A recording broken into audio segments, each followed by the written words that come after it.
a year. That's a godsend for so many families. Second, we're going to invest $369 billion to address the climate crisis and bring down family energy bills by an average of $500 a year. We're going to do this by providing working families rebates to buy new and efficient appliances, weatherize their homes, and tax credits for everything from heat pumps to rooftop solar to wind energy. It also provides tax credits to spur the construction of energy projects all across America, projects that will deliver new clean energy and strengthen our country's grid. They're also manufacturing tax credits as well in this bill to make products like solar panels, wind turbines, battery storage, make it right here in the United States of America. This is going to create thousands of good paying jobs, apprenticeship opportunities, and manufacturing jobs for clean energy construction projects, solar projects, wind projects, clean hydrogen projects, carbon capture projects, and so much more. And along with the CHIPS and Science Act that I'll be signing into law next week, the Inflation Reduction Act will mean we're making the largest investment ever in clean energy and American energy security, largest in our history. And it'll be the largest investment in American manufacturing as well. Joining me today are the CEOs of some of the most iconic American manufacturing companies and the union leaders who represent America's manufacturing workers. They see how already, because of our work over the last 18 months, American manufacturing is coming back stronger than ever. Where is it written that America can't lead in manufacturing in the world? 613,000 manufacturing jobs created just since I took office, the most created in 3 decades. And with the investment in this bill, we are going to supercharge that recovery, make sure that the manufacturing innovation and jobs that come from this bill are made in America. And third, this bill is going to reduce the deficit by another $300 billion. That's beyond the record $1.7 trillion. We're on track to cut the deficit by just this year, this fiscal year. And we're going to help pay for those critical needs from working families in our economy by asking corporations earning more than $1 billion a year to pay a minimum tax of 15%. That's less than a school teacher and a auto worker pay. Let me be clear. Despite what some folks are saying, the Inflation Reduction Act makes sure that no one earning less than $400,000 a year will pay a penny more in federal taxes, notwithstanding all these ads you see on television. But don't take my word for it.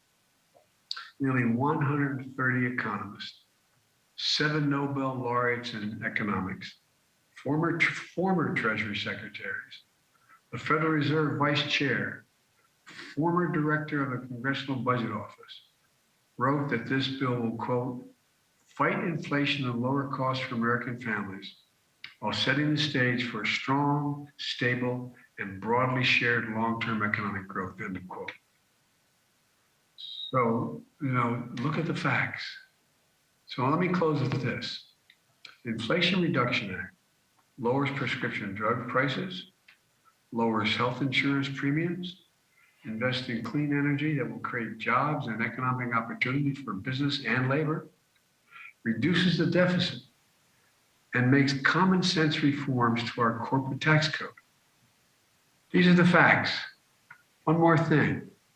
The Inflation Reduction Act has bipartisan support among the people of this country. Look at the polling data. The vast majority of people in America support what's in the Inflation Reduction Act. So my message to Congress is this: listen to the American people. This is the strongest bill you can pass to lower inflation, continue to cut the deficit, reduce healthcare costs, tackle the climate crisis, and promote America's energy security, all while reducing the burdens facing working class and middle class families. Pass it. Pass it, get it to my desk. Pass it for the American people. Pass it for businesses and workers. Pass it for America. I'm going to stop here and turn this over to Brian Deese to start the meeting. But thank you, and thank you all for participating in this meeting. I really appreciate it. Thank you, Mr. President, and let me echo my thanks to all of you for joining us and for offering your perspective today. I just want to, we'll start right in and ask Jennifer, you to start us off. First of all, congratulations on the new role, and would really appreciate your perspective from the manufacturing lens. Cummins, obviously, iconic and long-serving American manufacturing company, and I am told you can confirm if this is true, that half of the diesel trucks on U.S. highways today are powered by Cummins engines. And so would really just love to start off with your perspective on how this legislation, as well as the other efforts that we're working on together, affects your thinking about how to grow American manufacturing and importantly, stay on the cutting edge of manufacturing innovation here. Great. Well, thank you, Brian, and thank you, Mr. President, for the opportunity to be here today and speak in support of the Inflation Reduction Act, and in particular, the clean technology focus within that bill. As you know, Cummins is a global power leader. We're headquartered in Columbus, Indiana, and we employ more than 26,000 employees across the United States. In fact, we increased that number by several thousand yesterday when we completed our acquisition of Meritor. And we provide power solutions for a wide range of applications. As you said, Brian, we're best known for providing diesel engines in trucks, and almost every truck on the road has either a Cummins engine or a Cummins component on another engine. We also provide a wide range of other power solutions, including construction, agricultural equipment, power generation, including backup power for hospitals, data centers, even the Statue of Liberty.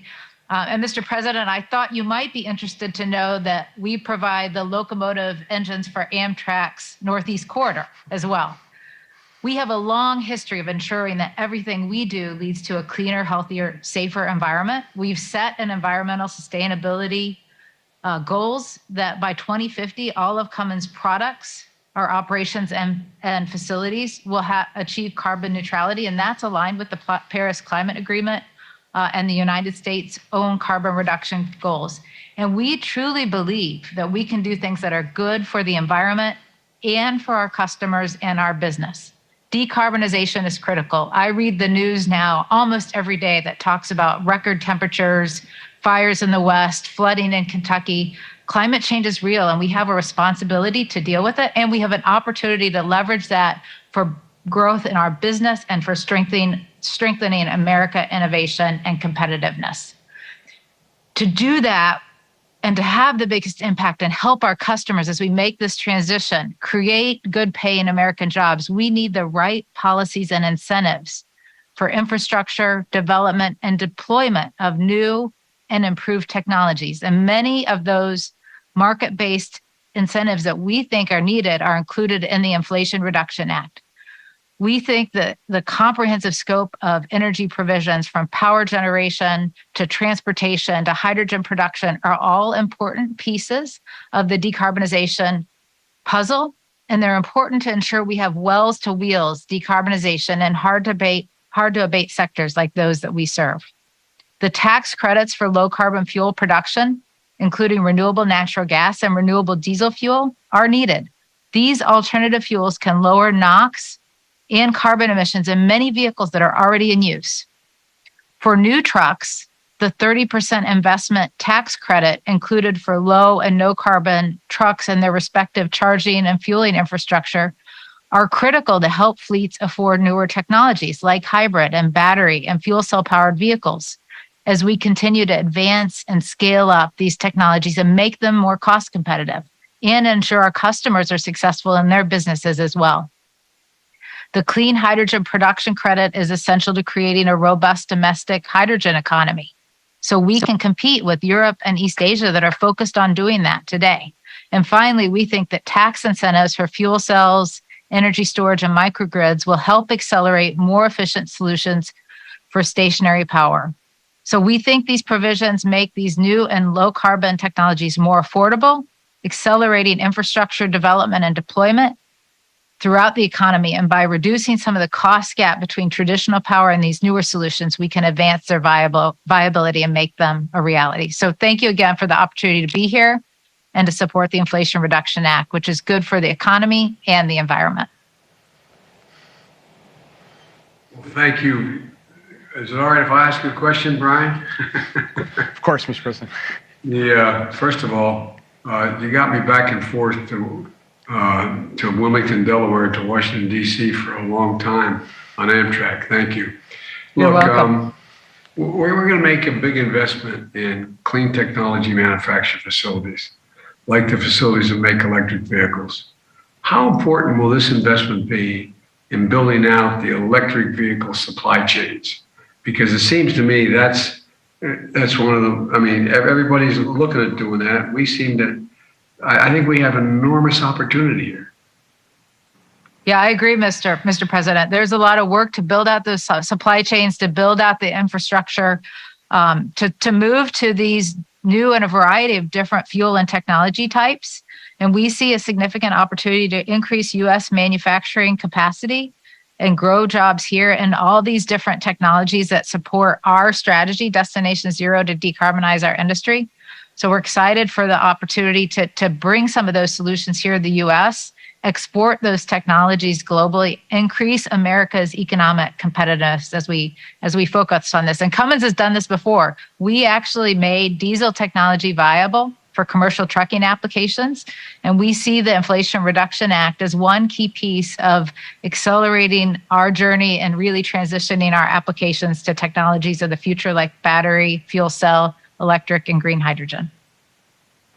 Well, I think you can do it. I really do. And I hope this is as helpful as we think it is, because you've always been on the forefront here. And, the idea, I keep trying to remind people, and I don't think I have to remind anybody on this Zoom, that there's not a damn thing we can't do when we set our mind to it.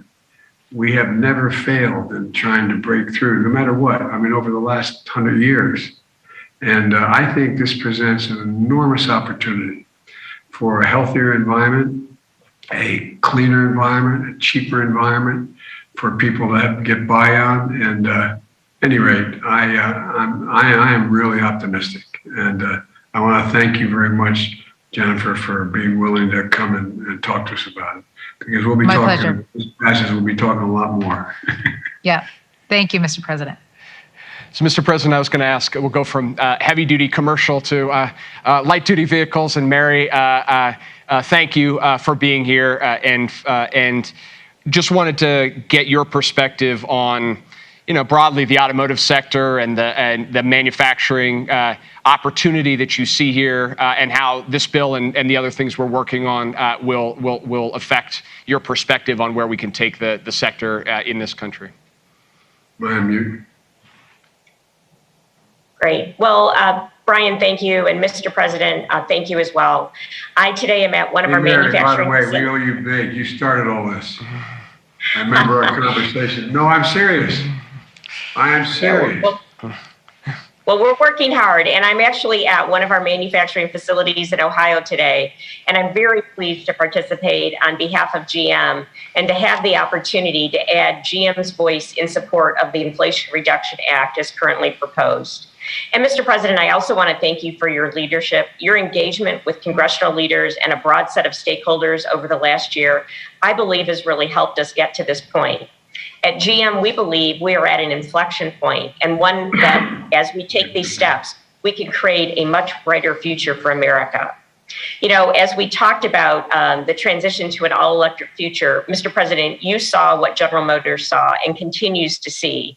And it's the opportunity to create and maintain good-paying American jobs and the opportunity for America to lead in electrification and innovation.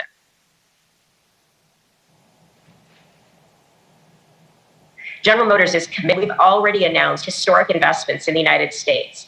This bill will help drive further investments in American manufacturing and sustainable, scalable, and secure supply chains. And all that comes with that is a stronger economy and job growth. So we deeply appreciate also the inclusion of the EV provisions in the Inflation Reduction Act. While some of the goals cannot be achieved overnight, we are confident that the significant investments GM is making in manufacturing, in the workforce, in our infrastructure, in supply chains, and in clean energy will establish the U.S. as a global leader today and in the future. So once again, thank you for the opportunity to voice our support for the Inflation Reduction Act. Thank you, Mary. And I wanted to just bring Liz, you in here too. You said recently that this bill was, your focus here was on real solutions for working families, and hoping you could give us your perspective from the kind of the ground level view from the families and workers that you're talking to and engaging with, how you see this piece of legislation intersecting with their needs and their priorities.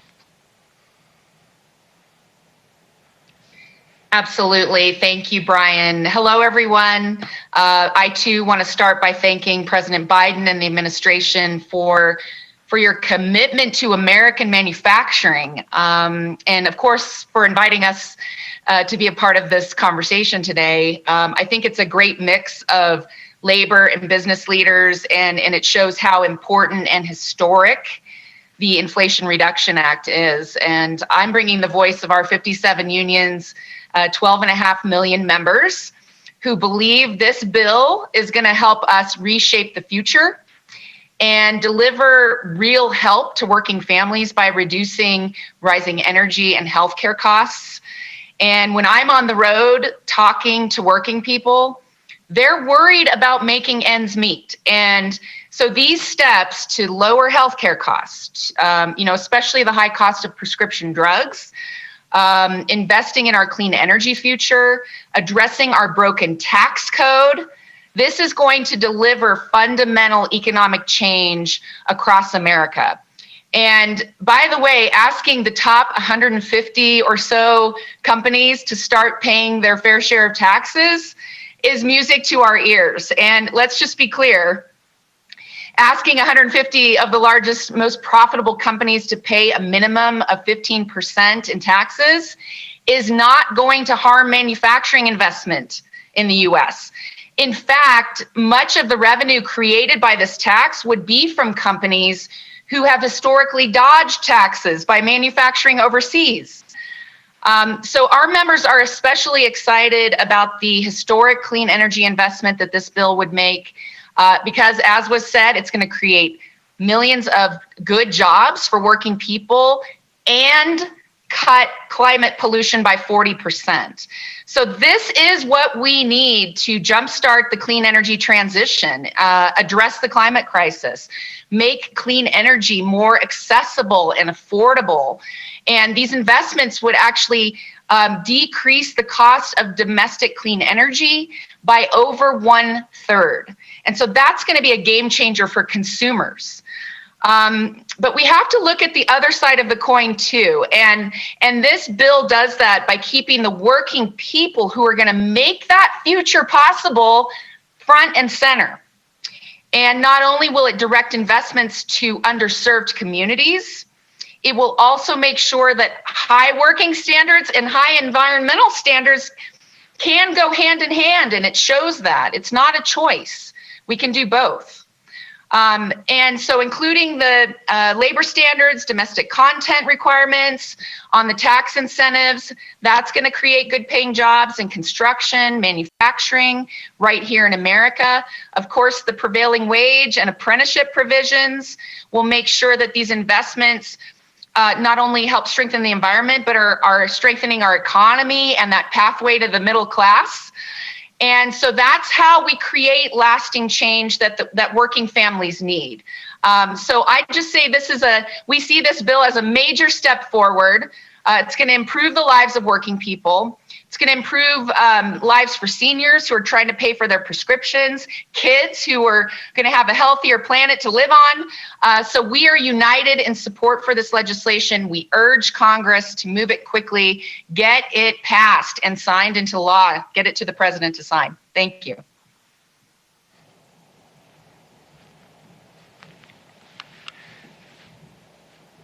Unmute me. Hey, Liz, thanks.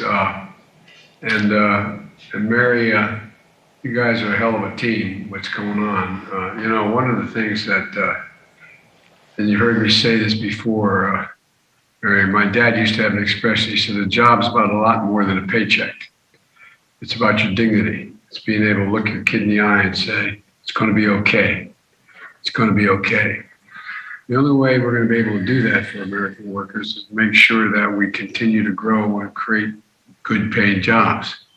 And that's what you're doing, and that's what the AFL-CIO is doing with Liz, making sure that we can talk about the impact this relief is going to have on American workers. In addition to, and by the way, I'm looking at a card here, reminding myself that it's going to cut energy costs, unlock $500 on average annually for energy savings, 30% tax credit for home energy systems like rooftop and solar and efficient windows, $7,500 tax credit for new electric vehicles and $4,000 for tax credit for used ones, $14,000 for consumer rebate for high efficiency appliances like electric heat pumps. It's going to do an awful lot beyond what is the overall piece here about lowering inflation. And, you know, in addition to the new jobs it's going to create in this bill, the Inflation Reduction Act is also going to bring down energy and healthcare costs for all Americans.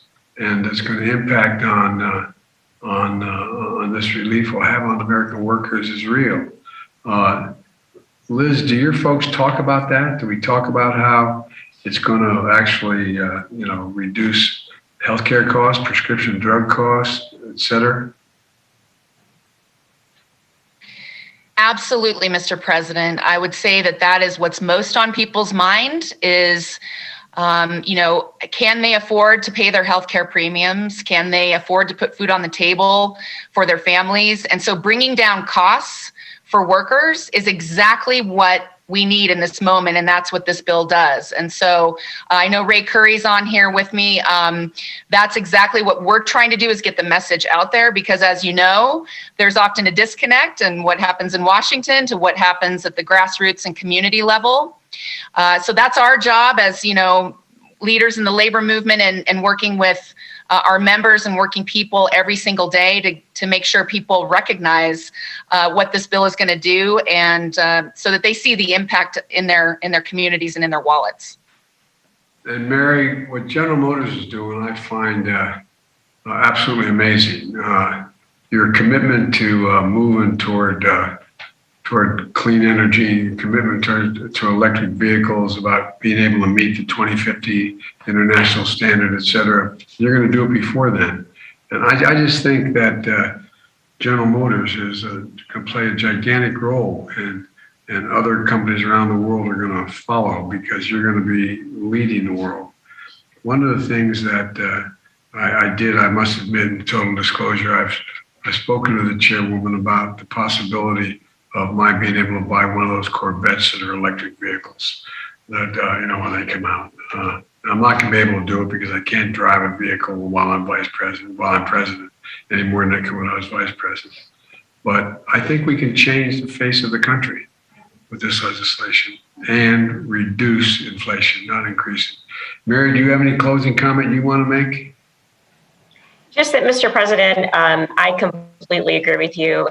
I couldn't be more excited about the EV portfolio that General Motors is in the midst of launching. Our first battery plant is coming online in a matter of weeks in Ohio. We have another plant next year and the following year, both in the US, and we're about ready to announce our fourth, as well as converting plants and making sure that we maintain and grow the jobs that we have in this country. So, you know, it is happening. We're at this critical juncture right now. And I think this Inflation Reduction Act will be part of the catalyst that helps us move forward. So thank you.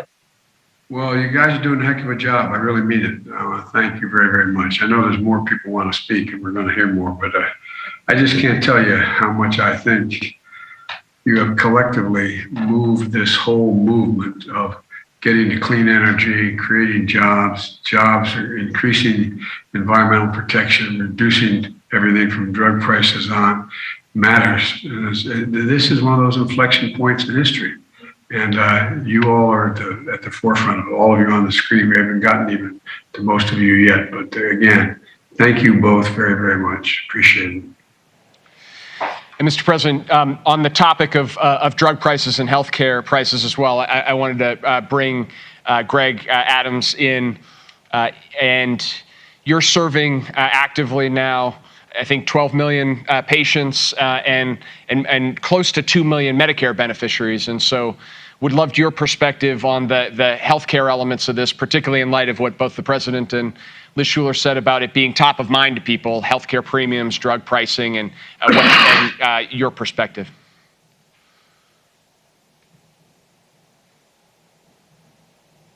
Thank you, Brian, and thank you, Mr. President. I join my colleagues in saying it's a pleasure to be here today to have the opportunity to discuss the importance and the urgency of the Inflation Reduction Act.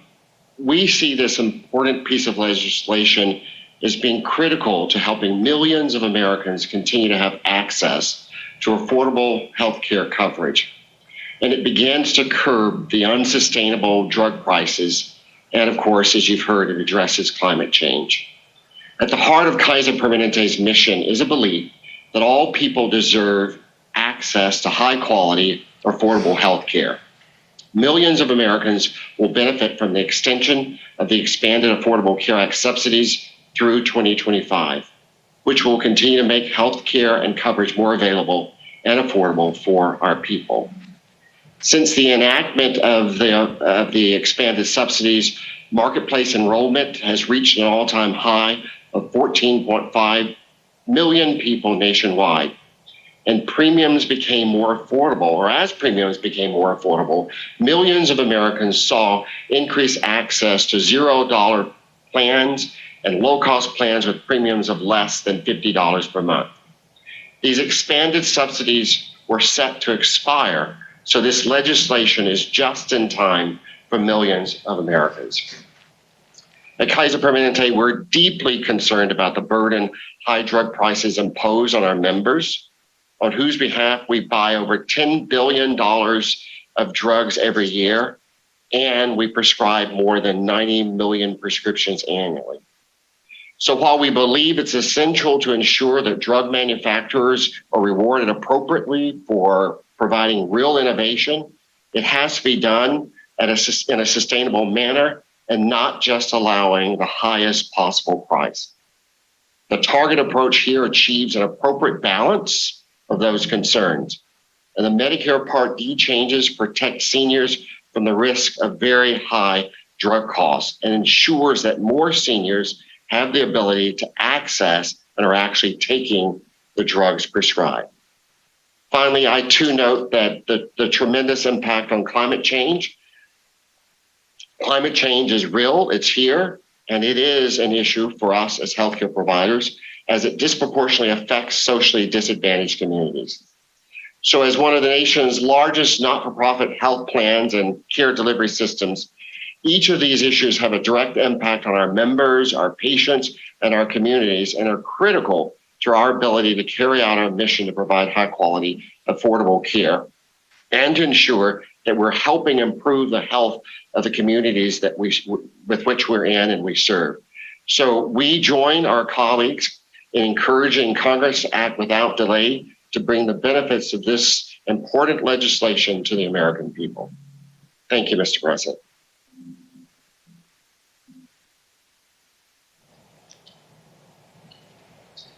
Brian, you're going to... Yes. I've got a question, why don't you go ahead first? Well, Mr. President, I was going to just turn briefly, before we get our other speakers, to just ask Secretary Yellen to offer... Before you do, can I ask a question? Sure, of course. I'd like to ask a question. First of all, Craig, thank you very much. It's astounding the number of people you service every day. And one of the goals of this bill is to keep drug prices and while still allowing drug manufacturers to be rewarded appropriately and for providing real innovation. Do you think this meets that balance of both? Because look, the last thing I want to do is I don't want to see there be a disincentive by drug companies to not seek answers to some of the diseases they're trying to deal with. So they have to be compensated, but they're being incredibly well compensated now. And from my perspective, I don't think that this upsets the balance of making significant profit at the same time providing breakthroughs in innovation. What's your sense of it? Yeah, thank you, Mr. President. I do. I think it does maintain the balance. The bill looks at the high cost of specialty drugs. Specialty drugs are a key component of the high drug costs. They actually account for a small percentage of prescriptions, but they are now at a point where they make up over half of our pharmacy costs, impacting the whole population. So the bill looks at a limited number of specialty drugs, calls for negotiation of prices at a point after these drugs have been on the market. I, as the CEO of Kaiser Permanente, will still be responsible and committed to using market forces to help keep the majority of other drugs affordable and accessible. So I don't see this as interfering. I think it carefully framed the balance that's needed. I think the answer to your question is yes. I think the balance is here, and I think there's plenty of room for innovation and for market forces to be at play. Thank you very much. Brian, back to you. Great. Thank you, Mr. President. And before we get to Ray and David and Warner, I just wanted to ask Secretary Yellen to just zoom out for a minute and give us your take of the overall economics, particularly at the moment we find ourselves in the recovery. Thank you, Brian, and thank you, Mr. President. I'm really excited to be here today to talk with leaders from both business and labor about how important it is for Congress to pass the Inflation Reduction Act.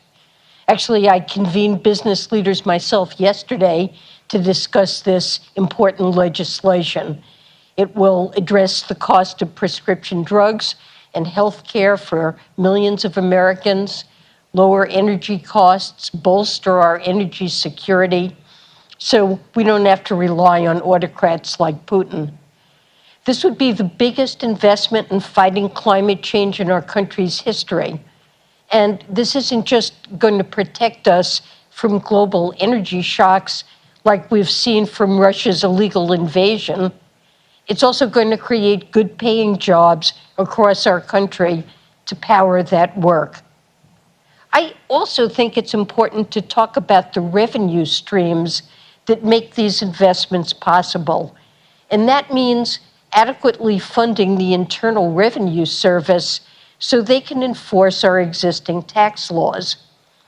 The vast majority of businesses and workers are playing by the rules, but some aren't. And estimates show that the tax gap from the top 1% of earners alone is as much as $160 billion each year. Making sure we have the resources to ensure the wealthiest among us can't avoid paying the taxes they owe, that's about restoring basic fairness and ending a two-tiered system. It's about making sure we can invest in addressing those key household expenses and making our economy stronger. I think it's important to underscore that this legislation is fiscally responsible. It will actually reduce the deficit by hundreds of billions of dollars over time. And by reducing deficits, we'll be complementing the work the Federal Reserve and the administration is doing to combat inflation, even as we address these cost pressures like healthcare, prescription drugs, and energy. So that's why I hope Congress will pass this bill as soon as possible. And it's why you saw 5 of my predecessors at the Treasury Department, secretaries who served under Democrats and under Republicans, call for the same this week. Thank you, Mr. President. Thank you, Janet. Thank you. Thank you, Janet. And Mr. President, we're going to conclude the open press portion of this event and shift into the next section here. And in doing that, I wanted to ask Ray to come in. And Ray, it's great to